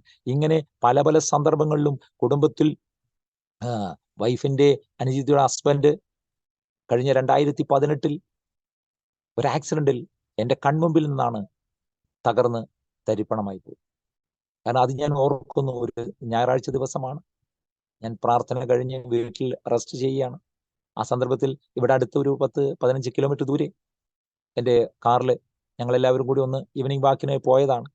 സെക്കൻഡിനുള്ളിൽ അദ്ദേഹവും ഞാനും അവിടെ രാത്രി ഒരു 9 മണി 9:30 സമയത്താണ് പെട്ടെന്ന് അവിടെ ഞങ്ങൾ ഒന്ന് പുറത്തേക്കൊന്ന് ഇറങ്ങി ഫാമിലി അവിടെ നിർത്തിക്കൊണ്ട് ഞങ്ങൾ മുൻപോട്ട് പോയി. ആ സന്ദർഭത്തിൽ അദ്ദേഹം പറയുവാനിടയായി, റോഡൊന്ന് ക്രോസ് ചെയ്ത് നമുക്ക് അങ്ങോട്ട് കടന്നു പോകാം എന്ന് പറഞ്ഞു. ആദ്യം ഞാനാണ് വഴി തെളിച്ച് ഒരു സ്ഥലത്തേക്ക് പോയത്. അവിടെ നിന്ന് തിരിച്ചു മടങ്ങി വരുന്ന സമയത്ത് എൻ്റെ പിന്നാലെ അദ്ദേഹം വന്നാൽ മതിയായിരുന്നു. എന്തോ നമുക്കറിയില്ല. പെട്ടെന്ന് അദ്ദേഹം പറയുവാനിടയായി, നമുക്ക് റോഡ് ക്രോസ് ചെയ്ത് അങ്ങ് പോവാം. റോഡ് ക്രോസ് ചെയ്യാൻ വേണ്ടി ഞാനും അദ്ദേഹത്തിന്റെ പിന്നാലെ പോയി. ആ റോഡിലേക്ക് ഇറങ്ങിയതേ ഓർമ്മയുള്ളൂ.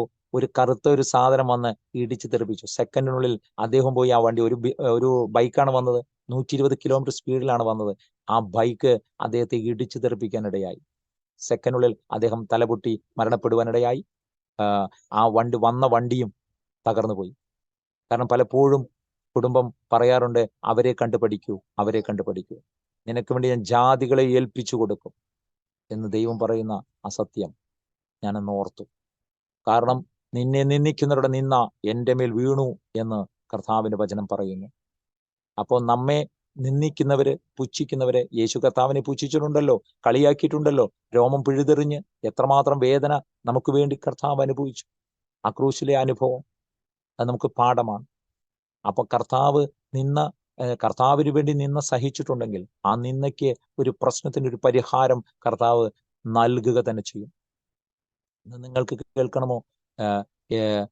പലപ്പോഴും കുടുംബത്തിൽ എന്നോട് പറയാറുണ്ട്, കുഞ്ഞിന്റെ ഭാവി എന്താകും, ഇങ്ങനെ പോയാൽ നല്ലൊരു കുടുംബത്തിൽ നിന്ന് വിവാഹം കൂടെ ലഭിക്കില്ല എന്ന് പറയുവാനിടയായി.